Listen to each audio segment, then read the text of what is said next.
Me empecé a interesar por la figura de George Soros hará unos 5 años, cuando hubo todo el problema de la llegada masiva de refugiados y de falsos refugiados allá por 2015, cuando en varios medios de comunicación empezaron a hablar sobre la figura de este personaje, de cómo financiaba fundaciones que apoyaban la inmigración masiva, etcétera, etcétera. Me ha servido para comprender, ver más allá de lo que tradicionalmente entendemos como sociedad, ver un poquito los entresijos que hay detrás del poder, tanto el poder económico, el poder político, cómo ambos están unidos para conseguir obviamente los intereses comunes y entender un poquito cómo funciona mejor. George Soros viene de una familia media húngara, judía. Estudió en la London School of Economics, una de las más importantes del país, y allí conoció a Karl Popper, al filósofo que creó la idea de sociedad abierta.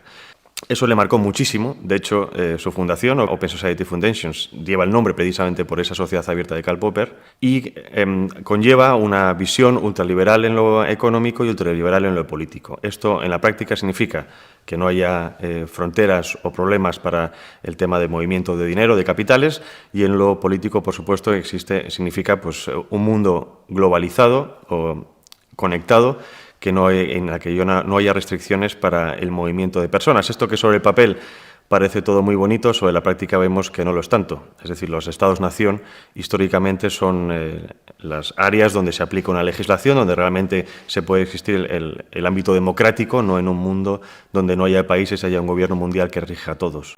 ¿Por qué ha creado esta red o por qué ha creado estos tentáculos? Porque sabe muy bien, precisamente a través de ese poder económico que le ha dado un conocimiento del poder político, sabe muy bien cómo funciona todo esto y es a base de entresijos de fundaciones, de asociaciones que influyen en la opinión pública. Es decir, modificar la opinión pública para que la gente acepte cosas que antiguamente no aceptaban. Así pasó, por ejemplo, con el tema del aborto, matrimonio homosexual, etcétera, etcétera, y ahora estamos viendo cómo esto hay una cada vez mayor aceptación de políticas LGTB, inmigración masiva, cada vez hay menos identidad nacional, cada vez la gente está a favor más de ceder soberanía a entes supranacionales como la Unión Europea o Naciones Unidas, y todo esto viene precisamente de ese entresijo de sociedades, de think tanks, de fundaciones, de acercamientos a políticos para influir en el día a día y transformar la realidad de lo que conocimos a lo que estamos conociendo hoy en día. Una cosa lleva a la otra y viceversa. Él precisamente consigue el poder económico y esa plataforma económica de poder económico le permitió alcanzar el poder político. Por lo tanto, primero es un poder económico y después consigue un poder político. También hay que decir que este hombre, muy inteligente, no da puntadas sin hilo. Y él, como buen especulador financiero, siempre intenta sacar un rédito económico de los problemas políticos. Y si bien es cierto que hay una unión entre ambos, obviamente los separatistas quieren alcanzar la separación política, Soros ahí ve un interés, es decir, ¿cómo puedo romper España? No porque España sea un país como España, sino porque es un país importante dentro de la Unión Europea, uno de los más importantes. Entonces, ¿qué puedo conseguir de esto? Él tiene un interés, siempre lo ha dicho en varias entrevistas, ha reconocido que las identidades nacionales tradicionales eran un estorbo para conseguir ese nuevo orden mundial, que significa obedecer a un solo gobierno o al menos a que la soberanía nacional pase a entidades supranacionales. Obviamente los separatistas le permitían alcanzar eso. ¿Qué esto significa? Atomizar las naciones, atomizar las sociedades. Entonces, Soros, desde ese punto de vista, obviamente ahí tiene un interés político, que es el de conseguir que estas naciones cada vez sean más débiles, y luego tiene un interés económico. Obviamente, él no apuesta si no tiene algo a cambio. La obsesión con España, por así decirlo, no es porque España represente nada en concreto, sino porque España es uno de los países más importantes de Europa. Y luego tiene una gran importancia geoestratégica a nivel mundial. Es el Estado-nación más viejo de Europa, por no decir de todo el mundo. Si se consigue romper España, estás enviando un mensaje a muchos países. Estás diciendo, fíjate lo que he hecho con este país, ten cuidado con lo que puedo hacer con el tuyo. España, se suele decir por parte de algunos globalistas, y lo han reconocido, que es un campo de ensayo, una especie de campo de prácticas de estas políticas subversivas, de políticas multiculturales, globalistas, que si funcionan se aplicarían en otros países. Por eso España es un objetivo prioritario. La agenda global existe, de hecho están los papeles aprobados en la ONU y en otros organismos supranacionales recientemente, que se intenta promover precisamente todo ese tipo de políticas LGTB, aborto, eutanasia, etcétera, etcétera. Hay que entender que este tipo de personas, la gente con tanto poder, no es porque tenga un interés real de defender a ese colectivo, seguramente el colectivo LGTB o el feminista le dé exactamente igual, simplemente ven estos colectivos como desde un punto de vista utilitario. ¿Qué pueden darme a mí dentro de mi proyecto de consecución de mis políticas a nivel internacional? Por lo tanto, el interés de esto es evidentemente enfrentamiento social, atomización social. El nivel de enfrentamiento cada vez va en aumento.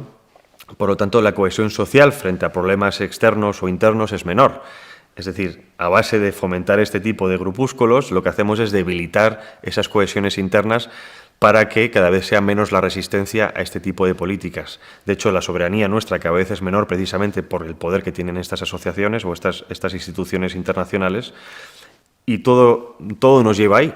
Cada vez, hay que recordar, por ejemplo, en Europa, las políticas de los Estados miembros, prácticamente el 80% de sus políticas vienen de Bruselas.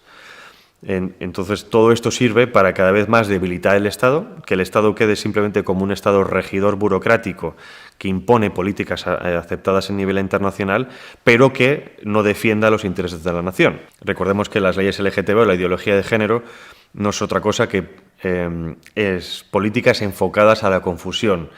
Bajo ese falso paraguas de una supuesta igualdad, de un supuesto bien, se esconde algo mucho más preocupante, que es precisamente esa atomización social. Pero lo que estamos viendo es que estas políticas LGTB han pasado de pedir la no censura a ser políticas que aplican censura al disidente, ¿no? En España tenemos las leyes LGTB que imponen multas a personas que intenten ayudar a este tipo de personas, incluso aunque ellas quieran recibir ese tratamiento. Tenemos las charlas en los colegios, esas políticas, por ejemplo, en las que llegan a niños pequeños en las escuelas y les dicen que da igual que seas hombre o mujer, tú puedes decidir lo que quieras ser. Que, por ejemplo, se sexualiza tempranamente para pervertir a esos niños y hacerlos mucho más maleables de cara al futuro, para que sean adictos a ciertas sustancias o a ciertos comportamientos sexuales. Entonces, esto lo que busca, obviamente, es la desnaturalización del ser humano. La agenda existe, sin ningún lugar a dudas. Te remito a estas fuentes. No hay nada que no esté escrito.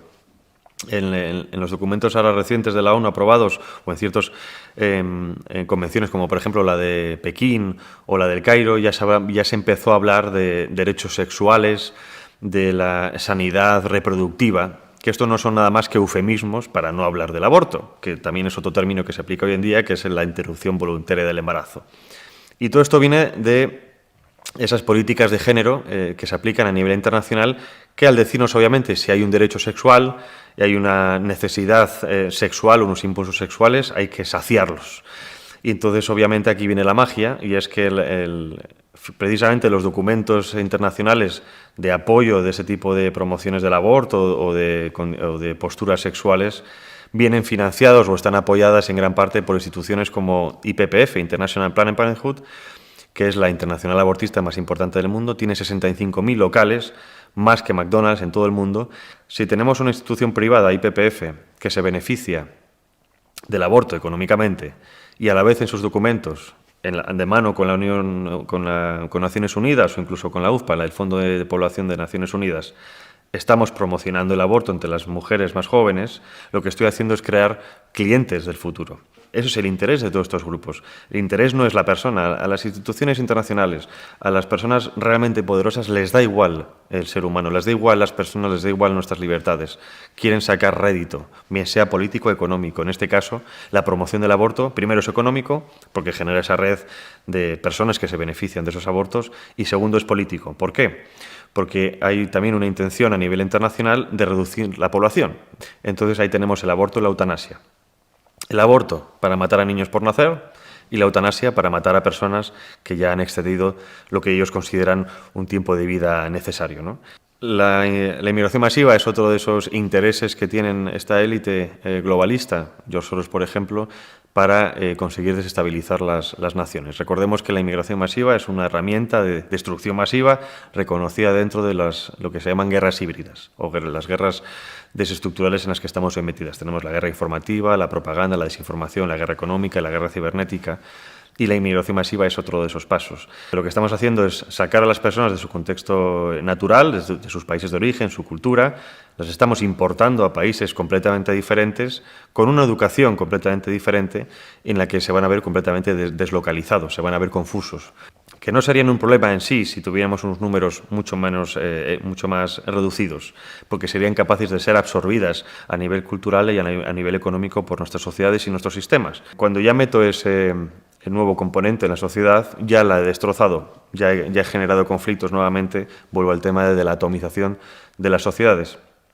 Y luego viene otra cosa importante, que es el tema de las ayudas económicas o el sistema económico. Si actualmente tenemos en España o en Europa tenemos paros entre el 10 y el 25%, ¿cómo vamos a mejorarlas cuando el sistema económico es incapaz siquiera de absorber ya a la población que tiene?